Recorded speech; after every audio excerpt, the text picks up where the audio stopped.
Welcome to Dropping Seeds. This week, got a pretty simple lesson. We're going to be talking about watching your mouth and the things that come out of it. You know, um, we go through life, man, and we pick up on many bad habits, and our mouth is one of them. Our mouths can cause a whole lot of drama or it can cause a whole lot of good. So that's our topic today. We'll be right back.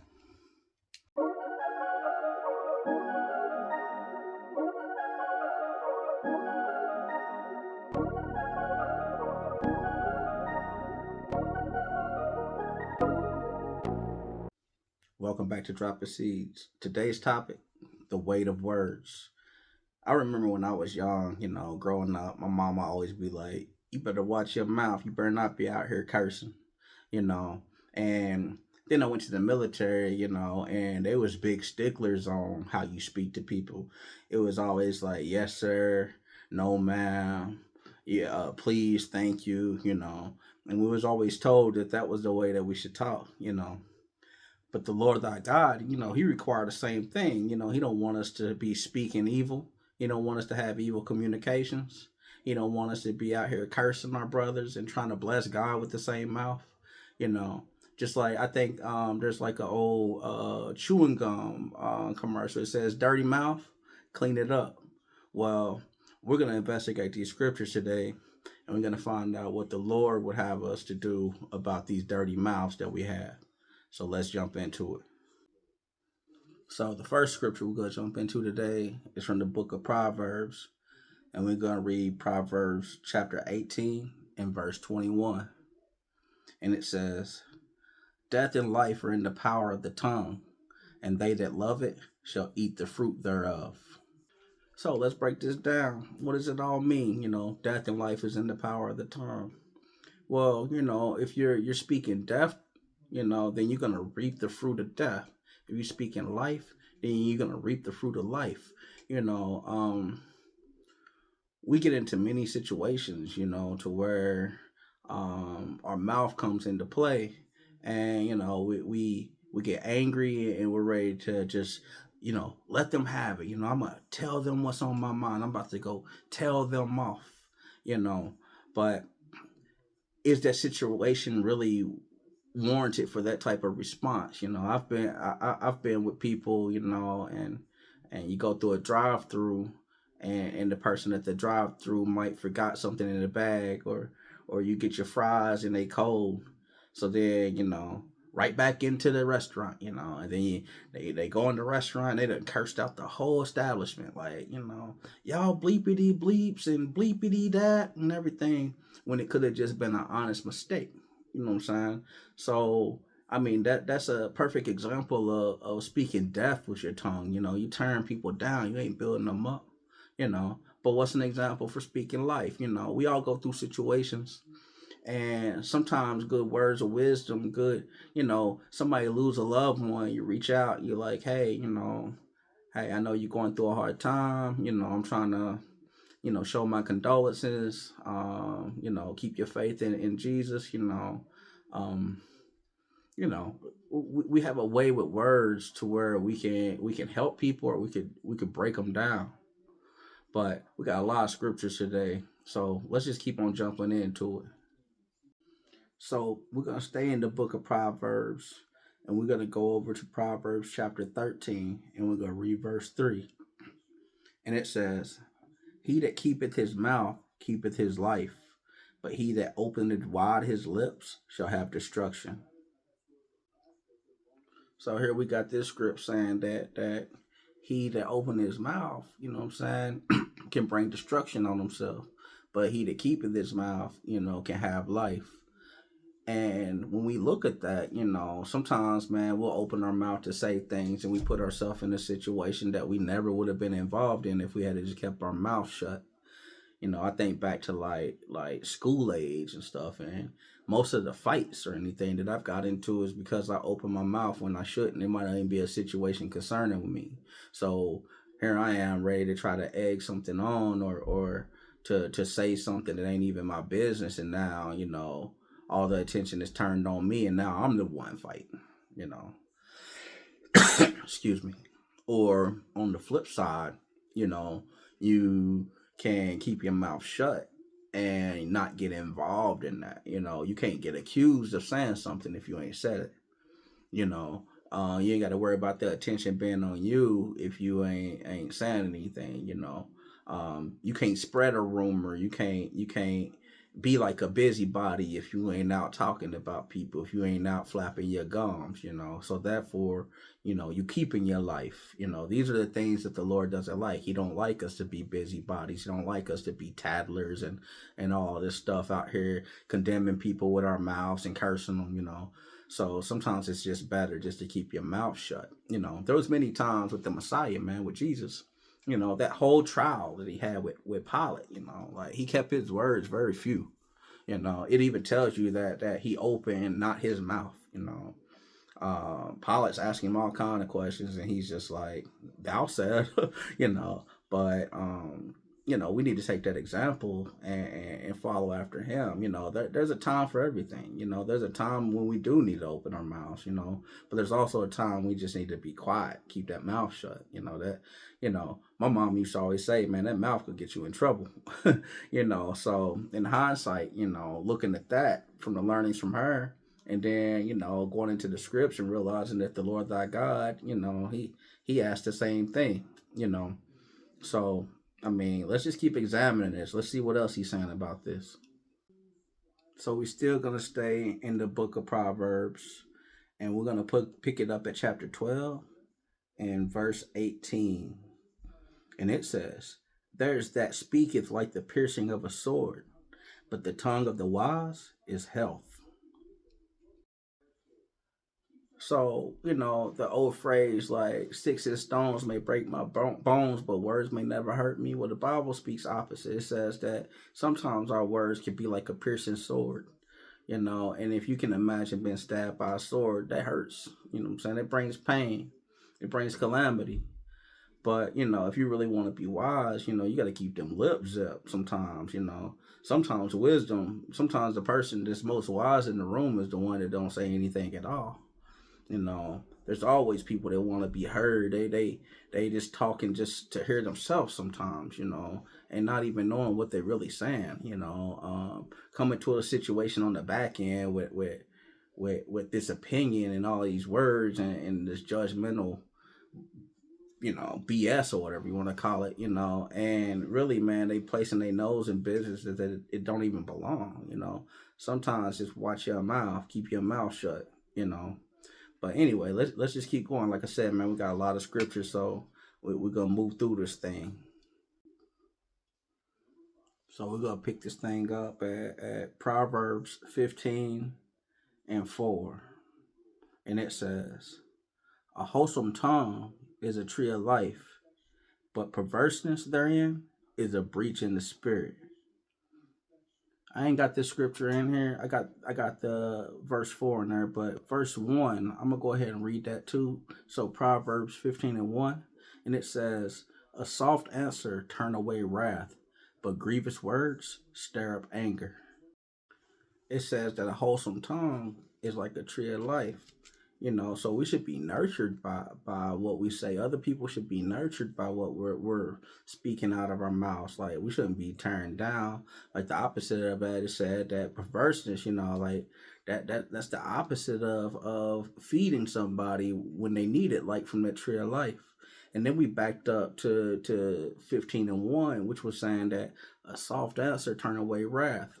I mean, there's been just like the example I used before, you know, sometimes, man, you could be in an altercation, anything like that, and if you just shut up, you know what I'm saying, then everything could just get swept under the rug.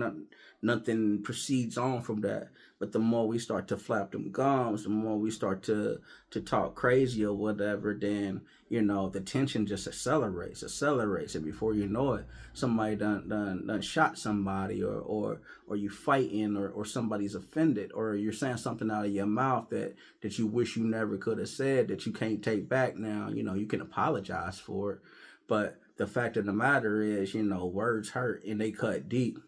You know, so when somebody says something, even after an apology, you know, it's still hard to think that they don't believe that about you. So we should really like be mindful and keep our minds stayed on God and trying to be righteous instead of using our tongues as a wicked weapon. But let's just keep diving into these scripts. Let's see what else we could dig up. We're gonna pick this up in the book of James. We're gonna go to chapter 3 and we're gonna read verses 5 and 6. And it says, even so, the tongue is a little member and boasteth great things. Behold, how great a matter a little fire kindleth. And the tongue is a fire, a world of iniquity. So is the tongue among our members, that it defileth the whole body, and setteth on fire the course of nature, and it is set on fire of hell. So with the tongue, many things can be done, even though it's like, like what it means by being a little member is talking about members of our body. We got hands, feet, we got our head, our chest, our legs, and you got this little bitty tongue, but this little bitty tongue is like the master of the rest of the body. And what you do with it can actually cause a lot of chaos, just like in the garden in the beginning. We had a lesson a few weeks ago, eat the fruit of lies. What was the fruit of lies? They ate lies. They ate somebody's speech. They ate some words. You know what I'm saying? And because of the words that was eaten, the whole creation was destroyed. And now we need a Messiah to come and buy us back and save us from total destruction. You know, over words, like there's divorces happen, friendships are broke up, wars are started, you know, just over a few words, over I don't like you, or he said, or she said, or I don't believe, or I do believe, or I see it all the time. Like we scroll through like social media, and you might see two people, what I'm saying, they on there trying to expel in some scriptures or something like that, and you'll see one like, well, you don't know this, and then the next one's like, well, you don't know that. And instead of trying to reach each other, it'll be like, hey man, let me try to explain this to you in a way you can understand, and with a soft way, so that person that actually receive it, like I said, a soft answer turn away wrath. But if you coming off in a way using your mouth for condemnation, then who wants to listen to you? If it just like now, like we out here dropping seeds, man, I'm trying to wake up the lost. But if I'm getting out here yelling and cursing and screaming at everybody and telling everybody they going to the lake of fire, especially being that we all came from the same situation, a soft answer turn away wrath. You know what I'm saying? This tongue can get us in a whole world of hurt. It can, like I said, it can mess up the whole body. It can end your whole body up in hell. You know what I'm saying? The Lord's telling us to wash your mouth. Um, many times, we go through this life and it's like, we put it, like I said before, we put our nose in business that it shouldn't be. We give opinions when we shouldn't give opinions, when we should just remain quiet. There's nothing wrong with silence sometimes. Sometimes silence is what's really making you wise. You don't have to have everybody hear every word out of your mouth in order for you to be wise. Sometimes the wise man is the one standing by, observing, discerning, waiting his turn, to be able to say what it is that maybe, he needs to say. Many arguments. It's just like, I've been married 22 years, you know what I'm saying? And over time, you start to realize that, like, instead of trying to get the last word in, instead of trying to make sure that my point is getting across, maybe if I listen, maybe the point I already get across. Maybe we wouldn't argue if I go ahead and be patient and like if I'm arguing with my wife, go ahead and let her state her claim, and then I can come back and say what I gotta say afterwards, instead of trying to talk over each other. Because have you ever tried to do that? You ever try to be in like a heated debate or discussion or argument with somebody, and you're trying to talk over them, they're trying to talk over you, and then eventually, man, like nobody's hearing anything that anybody's saying. Only thing we hearing is in our own head of what we want the other person to hear, but they ain't heard it because they too busy trying to respond to you before you got the last sentence out of your mouth. And before you know it, it just keeps accelerating and accelerating. It's like throwing gasoline on a fire. And then it grows, and then before you know it, man, you at a point of no return, and then now like you got all this upheaval when you're ready to fight or cut somebody off, or destroy your friendship, destroy your marriage. So we gotta definitely make sure that we paying attention to what we saying out of our mouth. So, but anyway, man, let's just keep on digging, man. Let's get these seeds. So we're gonna turn over to the book of Matthew. We're gonna go to Matthew 12, and we're gonna read verses 36 and 37. This is Jesus the Messiah speaking on the same topic. It's actually pretty scary what he says, but let's get it. It says, "But I say unto you that every idle word that men shall speak, they shall give account thereof in the day of judgment. For by thy words thou shalt be justified, and by thy words thou shalt be condemned." So there we have it. Can you imagine, living this life, and then whichever way that, you finally go to sleep, or die or whatever, and you wake up in the resurrection, and you standing in judgment, and the Lord's before you, and he bring up every bad conversation you've ever had, every time that you was talking crazy about somebody, every time you was cursing out of your mouth, every time, you was defaming somebody out of your mouth. Even in our day and age, in our culture or whatever, man, think about it. We've been trained to talk crazy. You put on rap music and it's be this, F that, in this, all this vulgarness. Do you want to really stand before God and he had to repeat those words to you? Be like, hey, you remember this? Remember that day that you saw that one dude? Or you remember that day you went back into that restaurant and cussed that lady out? What you didn't know is that lady was my servant. That lady was someone that I had working for me, and went out there and cursed this lady out. Don't even know this lady, or it's just a shame, man, because like it's so much perverseness in our speech, man. And in our culture or whatever, we act like this is how we supposed to talk. And if you talk with any kind of intelligence or whatever, they're telling you trying to talk like the Europeans. You know what I'm saying? Like, so we read scriptures all the time. We're reading our original language all the time, and we don't just see it filled with a bunch of F this person and all of these things. You know what I'm saying? There's a time where, you might have to get a little stern with somebody or something like that, but it shouldn't just be a normal speech, and I know it's a hard thing, man. Like, we work on it daily. Like it says, we gotta kill our flesh daily, but we definitely gotta be working on it.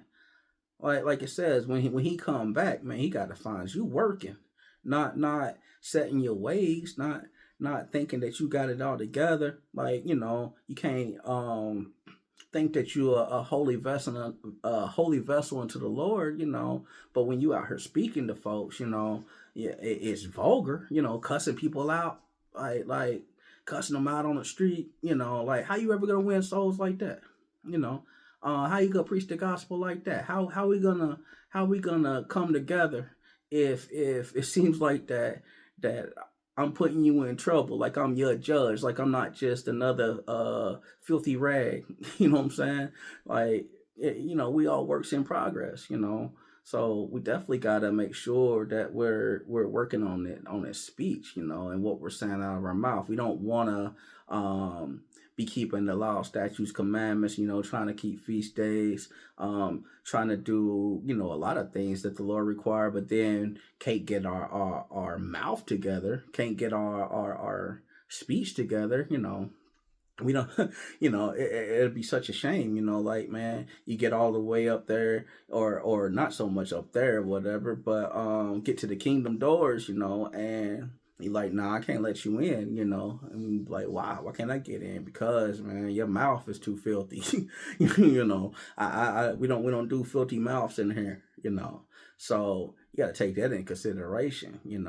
Use another word. There's ways, even in anger, there's ways to display that anger without fully just going full bore on somebody and defaming them and breaking them down. Like so many times there'd be a situation between two people, and you get into a little argument, and before you know it, the situation has got totally out of control because you're no longer arguing over the thing that started the argument. Now you don't reach back into the past and talking about each other's mamas and people's kids, just like them two rapper girls. They was just out here just now, like, just out here. Oh, your kid is this and your kid is that. Like, that's crazy work. You know what I mean? But anyway, let's just keep on examining this thing. We'll keep jumping into these scripts. So we're gonna pick this up in the book of Proverbs, chapter 10, and we're gonna read verses 19 through 21.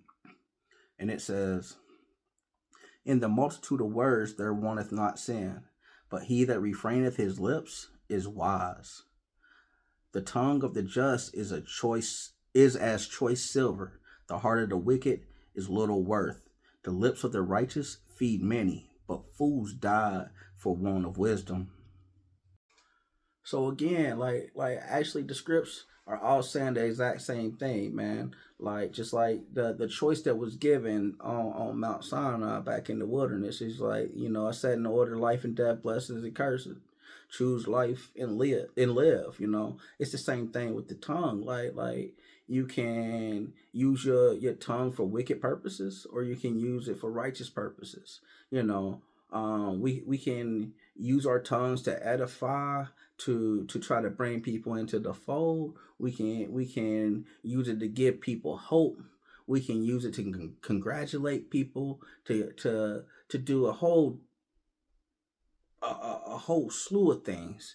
But when it comes to the wicked side of it, we can use it to condemn, we can use it to break down, we can use it to destroy, we can use it to make people sad, we can use it to take somebody's confidence away.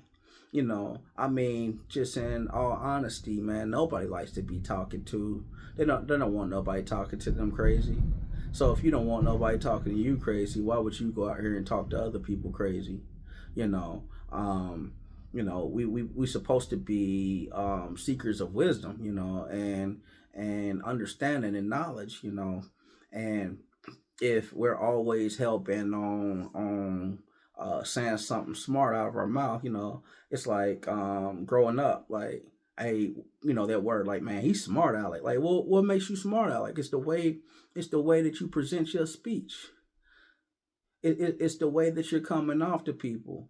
Like intelligence, somebody deem you intelligent by the way that you talk. Somebody deem that you know what you're talking about by the way that you speak. They'll also think that you're ignorant if you only can use bad words every other word to get a point across. Like that's not nourishment for nobody. That's not food for nobody. It's almost like being a hypocrite. If you anybody that got kids, you don't bring your kid into the world and be like, oh, I want you to go out here cussing and disrespecting your teachers and all of these people of authority that they have over them. You're telling them to be nice. You're trying to teach them to say please and thank you, yes sir, no ma'am. But then when it comes to yourself, are you using those same things? Are you exercising in that same space that you should speak the same way? Like I said, I was in the military, so I mean, there's a whole rank, like you run into a captain, you gotta salute them, good day, sir. You run if it's a female, like good day, ma'am. But then, also I had people under me, and it's like, you know, the way that they come to you, they're not like gonna come with some kind of destructive words, because like, nah, now I'm your boss, you come to me with some destructive words, then I'm in control of you right now. Like I can retaliate, you know what I'm saying? So you don't want to lead with that tongue. You don't want to stand out in the crowd for being the loudest person. You ever hear that saying, like, man, she loud, like, or he loud. You go to a cookout, everybody got that cousin, that family member that's always loud. They always loud and obnoxious, like, man, and everybody else be like, oh man, here she come, like, or or lewdness, like, people talking about sexual things, like there's you could be leading somebody to lust, like just talking about some sexual things or whatever, man. Like you need to reserve that for your wife. You keep that in your bedroom, where your bedroom's undefiled. You know what I'm saying? Don't be out here amongst the public with this crazy speech. It just don't make a lot of sense. You know, um, I don't know, man. I try to practice what I preach. It's not that I'm perfect, I still slip up. I still have a bad word here and there or whatever. Heck, I'm a child of the hip hop era. It's hard to shake that off. But at least I know that it's an issue. I'm not glorifying a bad speech. But let's just keep on digging though. Now we're gonna hop over to the book of Ephesians. And we're going to pick it up in chapter 4, and we're going to read verse 29. And it says, "Let no corrupt communication proceed out of your mouth, but that which is good to the use of edifying, that it may minister grace unto the hearers." So yeah, it's telling you, let no wicked communications come out of your mouth. Only good communications.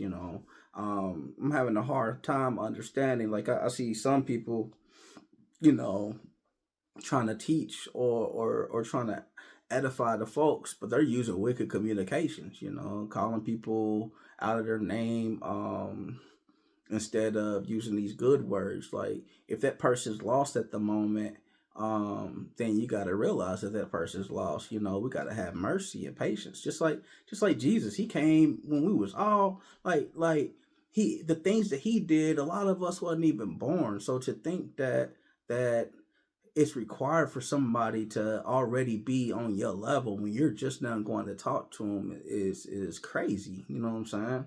So he tells us that we have to be babes again in his word when we first starting out. So it's not that you want to disrespect this person by like treating them like a physical baby in a sense, but like you're treating them as a spiritual babe. So you got to have some long suffering. You got to have some mercy. You gotta talk to them in a way to where they're gonna understand what you're trying to get across. And you can't be condemning them when they don't understand something right then and there. You just gotta keep working at it. You gotta have that long suffering. you know um if I'm supposed to be a light, on a high tower, if I'm supposed to be, a tree whose fruit is showing, but good fruit, then, I got to put that on. Like I can't, expect people to take what I'm saying when I'm trying to preach the gospel to them, but then they see me in another sense, and it's just like, man, I can't see the difference. He just looked like a regular goon in the streets. You know what I'm saying? He looked like a YN. Out here talking crazy. Referring to women as the B words, and every time he talking to one of his brothers, it's always got to be the N word or whatever. Man, from what I understand, that was a byword. Man, that's part of a curse. You know what I'm saying? It don't do us no good to be like, oh well, it belongs to us. It belongs to us, so we can say it. Like, nah, man, we should want it gone completely because it started with bad intentions. So why would we want to keep that around? um I tell you, I strive hard to change the way that I speak, the way that I deal with people. Whether somebody might say it comes off corny or you're soft or whatever they might believe. But like, I'm not worried about that. Like the scripture said, like every idle word that come out of your mouth could be brought up in the judgment. So I don't really care whether or not you think that I'm talking soft, or you don't think that I'm down, or you don't think that I'm hood enough because I ain't speaking like a unlearned person. You know, I'm trying to work on evil communications. I'm only trying to have righteous communications. You know, and it's hard, man, because we live in a world that's full of evil communications. When you turn on your television, it's evil communications. When you turn on your radio, it's evil communications. When you go to work, you can't control how other people speak. It's evil communications. Other family members that you got, evil communications. And just because you get numb to hearing it doesn't make it right. Just because you're used to hearing it, it doesn't mean that it's okay. Like I said, every idle word is gonna be brought into judgment. I don't want Jesus pulling out no 45 chapter book of all the bad things I said out of my mouth. I'm hoping that like none of that has to be brought up. I'm hoping that my righteousness can erase that. I'm hoping that trying to wake up people can cover a multitude of my sins, because Lord knows I need it. You know what I'm saying? So But anyway, let's just keep on getting in there. So now we're going to go over to the book of Colossians, and we're going to pick it up in chapter 4, and we're going to read verse 6.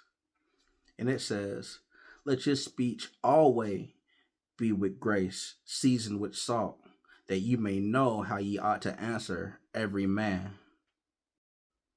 I love how this scripture comes out. It's like let your speech always be with grace and seasoned with salt. Have you ever had some food? You know what I'm saying? Went somebody's house or you're eating something and ain't got no salt on it, and it's like, man, this is just not good. Like just that little bit of salt would have made it that much better. Like if I just had a little bit of salt on this potato, man, it'd been straight. But without it, it's not. It's not really that great. Well, that's exactly what he's talking about. We got to use the salt of wisdom. We got to use the same type of salt of goodness when we're dealing with people, man. We got to make sure that it's salted. We are the salt of the earth, right? So we don't want to be out here speaking without the salt. Like I said, things without the salt are bad. It's not digestible. Like in another lesson, like I said, man, we can eat words. We can eat words. Like there's a time that he says, "Take this book, eat my words." And it was sweet in his mouth. It was sweet in his mouth like honey. Them some good words. Ain't nobody like, well, I want some words in my mouth that are tearing my tongue out, burning my mouth up. We got to use that salt. We gotta be the flavor. So when we're going about to discuss something, whether it be biblically, whether it be on a professional setting, whether it be in our careers, whether it be just on some daily stuff, like, man, just the other night, like, perfect example, like just the other night, like I like to play PS5, right? I'm a NBA 2K head. I like to play that game. Been playing it for a very long time. And you get on this game, I don't really get on there to talk to nobody or whatever, unless I'm playing with somebody that I actually know. But you get on this game, man, and you go up by 2 or whatever might be happening. Heck, you could be losing by 100. It doesn't matter. But the person on the other end, man, every word is F you this, you that. You ain't doing this, and it's like, look, man, you don't even know me. You don't even know who's on the other end of that game. You could have a 12-year-old boy on the other end of that game, and because he's kicking your butt, you like F your mom, you a scrub, you ain't all of this stuff, and you could be tearing this young man down, all because your mouth is dirty. Hey, we got to do a lot better, man. We got to do a whole lot better. Like I've felt sometimes my lowest by people that's supposed to be my brothers. I felt sometimes my lowest by people that's supposed to be, in the fold because of the way that they speak. I've been turned off from certain things because it's like, well, when I watch this person on YouTube or something, like I said, none of us perfect. There's a work to be done. Like we're works in progress, but some stuff is obsessive. You know what I mean? If you don't look different than what the world looks, then how are you set apart? If you're not changing, then how are you being renewed? If you're exactly like you used to be, then how did you ever take off that old man? See what I'm saying? See how that doesn't work? So, in the process of us becoming new creatures for the Lord, in the process of us of repenting and turning to God, that also includes this dirty tongue. You know what I'm saying? It also includes the way that we speak. It also includes the condemnation that we use with this mouth. Do unto others as you would have them do unto you. Ain't that what the script says? If you don't want to be talked to like that, then why are you out here speaking to other people like that? But anyway, let's just keep on digging. So we're going to go back to the book of Proverbs, and we're going to pick it up in chapter 11, and we're going to read verse 9. And it says, "An hypocrite with his mouth destroyeth his neighbor, but through knowledge shall the just be delivered." Exactly. That's exactly what I was saying. Like it says that a hypocrite will destroy his neighbor with his words, but we're supposed to love our neighbors as ourselves. You see what I'm saying? So if you don't want somebody speaking to you in a certain way, then you don't turn around and speak to them. It's just like with these folly days, man, yeah, you in the truth, you understand that Christmas and Halloween and eating pork and all these things is not good. But there was a time in your life, unless you grew up in this thing, there was a time in your life that you didn't understand.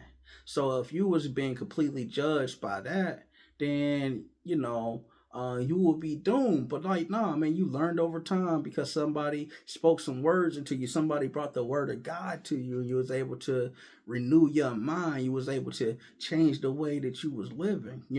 Well, we gotta afford that same opportunity to anybody we dealing with. You gotta meet people where they at. Like if you in Rome, you gotta deal with the Romans. When you in Israel, you gotta deal with the Israelites. You just gotta meet somebody where they at. Like that's the whole point. When we read and it was saying that why does he sit with the sinners? He's like, man, those that are not sick don't need no physician. So if you know somebody that needs a physician, then why are you requiring them to already be healed? It might take time. This person might take a little bit more time than the last person. Even there's a part of the script where, the son's talking to the father and it's like, hey, they seeing somebody, they're having a conversation and it's like, do you want me to pluck him up now? And the son's like, no, let's fertilize them. Let's throw some more dung on them. See if it grows. But if it don't grow after that, then we'll pull them up. You know what I'm saying? But we gotta have that patience. We can't just automatically condemn somebody. You know that you can straight up condemn somebody. You can blaspheme out of your mouth.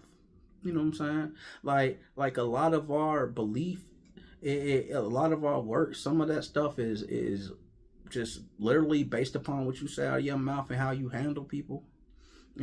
Like somebody can discern whether or not they like you or dislike you by the way that you speak. So we can't always like think that we are high and mighty, and because we come from a certain lineage or something, that those rules don't apply for us. Like we could just stand out and yell at the top of our lungs to people, cursing them out. Like I ain't never been able to understand that. I don't read that one time in all of these scriptures. I ain't read it once. And if you can find it, you know what I'm saying, I'm open to it. Come show it to me. I know that we gotta be bold. I know that we gotta know what we talking about. But what does that have to do with you tearing somebody down? Even a lot of people like to go to the scripture where you know um that lady was following after Jesus and the disciples or whatever, and he basically called this lady a dog, right? And they focus so much on the speech of him calling her a dog, and they ain't focusing so much on the fact that this lady that was called the dog, though, actually exemplified a lot more faith than a lot of other people that was supposed to know it at the time. The people that was in the fold, like she's like, even the dogs get the crumbs from the master's table. And what happened? She still was able to make her request, and the Lord, he took care of her needs, man, healed her daughter. So we can't always just like read what we want to read and hold on to what we want to hold on. You got to see the whole story. You gotta look at it as a whole big picture and not just the corner of it or something. We it's rough out here, man. Like I've been all over the world. People speaking different languages. I've seen people argue in other languages, like, so it's not just a American thing by no means, but we do got to make sure that we're watching our mouths, you know, um, practice replacing words, like if you used to saying the N word, turn that mug to brother, change it to brother. Hey, what's up, brother? What's up, friend? That's how Jesus talk. What's up, friend? Friend, didn't I make this deal with you about coming to work in the vineyard? Friend, why you stand here idle all day? Not the N word. I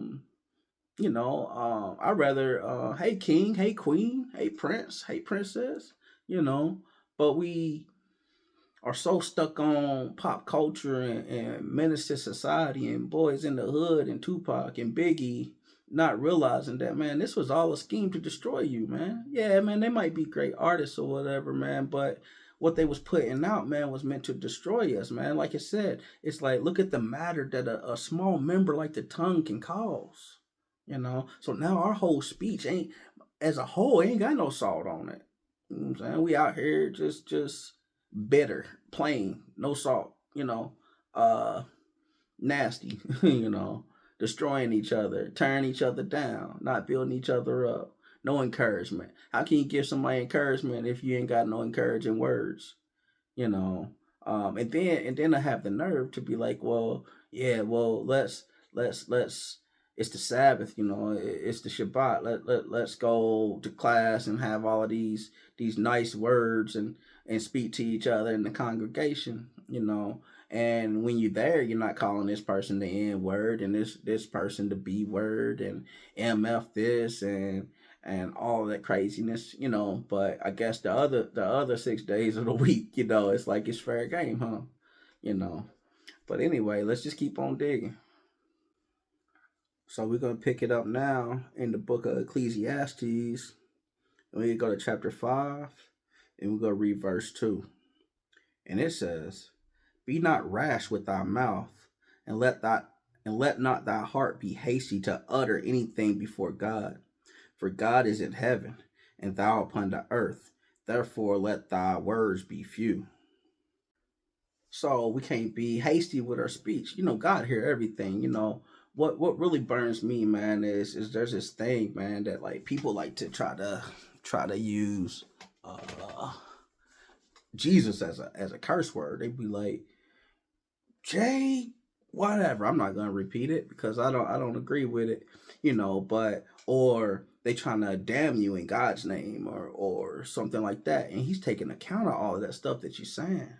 He's gonna require it of us too. We out here using him. You can't watch a movie. I don't think you can find one. You find one, send it to me. I'll be happy to look at it. But I don't think you can find one where they don't use that J as a term. I've watched Marvel movies where they're supposed to be in a whole nother universe that don't even have the same God in it, and they still use it as a curse word. So make sense for me, you know.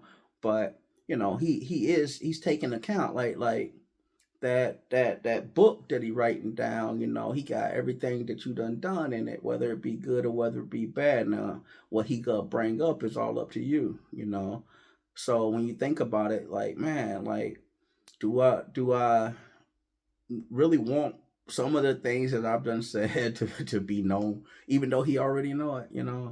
um it's just it's sad, man, because like we really been destroyed for lack of knowledge. And when you go about to obtain some knowledge, and when you understand it or whatever, and you start to recite it back, people look at you crazy because you're not speaking uh I guess a fool's language. And because when we speak like that, it makes us look like fools. I'm not calling no one person a fool, but we look foolish when we speak crazy. You see how people tense up. Like, you ever been on a train or something like that, or on a bus or something, and somebody just start going crazy. They start cussing and fussing and all that stuff. You see how everybody's eyes move over there. People start to cringe. People start to like, look, man, I can't wait to get up off of here, man. It makes you real uncomfortable, right? You know what I'm saying? But then at the same time, we have to learn from that. Like, if you can see it on the outside, then understand that when you're doing that yourself, other people are watching you in the same through the same lens, and they're making a decision whether or not that they want to deal with you or not. You can ruin something before it even gets started. Yeah, there's always room for repentance. There's always room for us to grow and change. You know, but we definitely need to be working on it.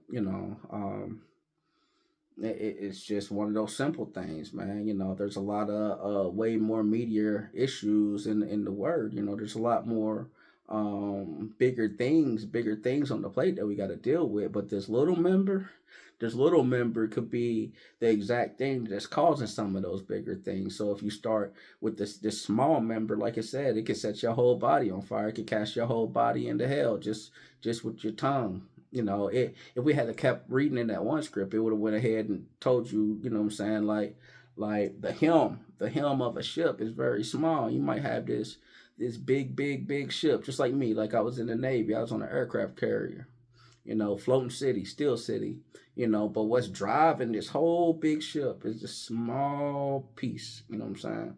So it's the same. That's why he likened it to that. Like what's driving this whole body, this whole spiritual, physical being is that tongue, you know.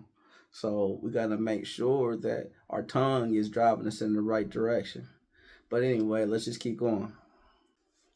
So we're gonna go over to the book of First Corinthians. We're gonna pick it up at chapter 15, and we're gonna read verse 33. And it says, "Be not deceived. Evil communications corrupt good manners." A perfect example I have for this one, man, is the music, right? And not being judgmental, and like I keep saying, man, we all works in progress. But let's just be honest, man. If I'm listening to some of these artists nowadays, man, and the only thing, and not even nowadays, man, my whole life, we so far away from the hop, the hippie to the hip hop. Now it's just like I'm gonna kill your kids and whine that and back in blood and these bees ain't this and let me show you the color of this and my backside and Tatiana's and all this crazy stuff, right? So it's saying that evil communications corrupt good manners. What does that mean? Like, well, if you play in the dirt, you're gonna get dirty. Even if you're trying to be a clean vessel, if this is what's going into your head all the time, like the word, not the word, but well, in the word, the Lord tells you that words are spirit. So clearly that means that like some of these words are unholy spirits, some of them are bad spirits. So if I'm blasting this in my head day in and day out about my bruh ain't got nothing on me and I got more money than him and I gotta chase the bag and my street sign is harder than your street sign and I'm from this block and you from that block and I wear this color and you wear this color and they ain't stunting like me, they ain't got no jewels like me, like all that stuff, man. You listen to that day in and day out, day in and day out, day in and day out, then how are you able to keep that from coming out of your mouth when you're supposed to be the servant of God? How are heck, I've even been a kid, and because, we all play this game in the beginning, you ain't allowed to cuss at home. But when you get out with your friends, you know what I'm saying, and you and your little friends, y'all cussing up a storm. But then, how many times you get back home around mom or around dad, and then it's just like, man, I almost have forgot where I'm at. And you didn't let one slip. Because, man, evil communications corrupt good manners, man. If you was never saying it at all, then you wouldn't have to worry about slipping and saying it around people that you shouldn't say it with. So it's the same thing, man. Like if you don't want those evil communications, then eradicate them. Stop dealing with things that communicate evil. It's the same.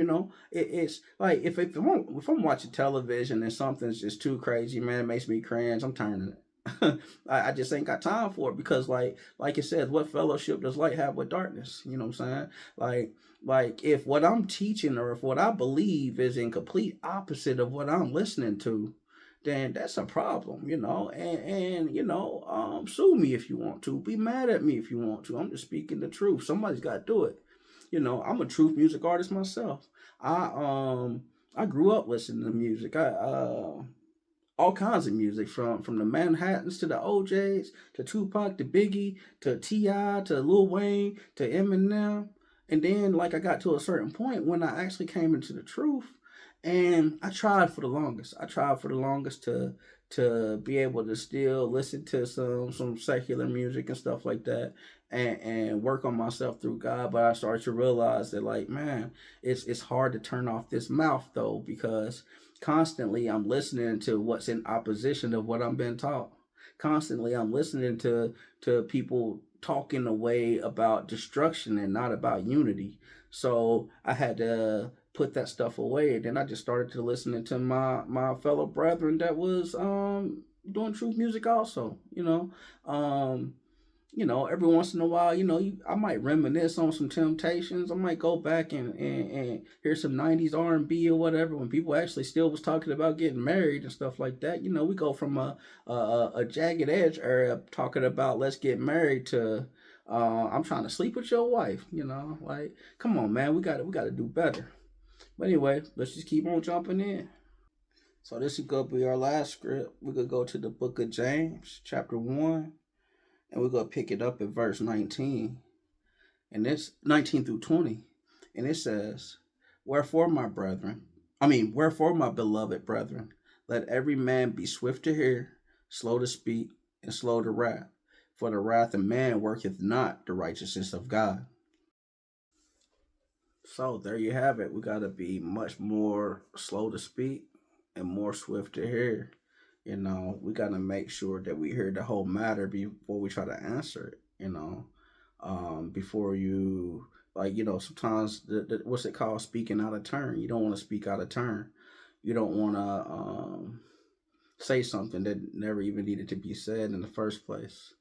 So I used to watch like Jeopardy a lot or whatever, and that's all about some questions, and it'd be like, what is something or whatever, and if you don't pay attention to the whole question, you might answer part of the question that's not required to answer, and then you're losing out, you're losing the game, So we definitely got to be mindful on listening. Listening there is great. We supposed to have ears to hear, you know.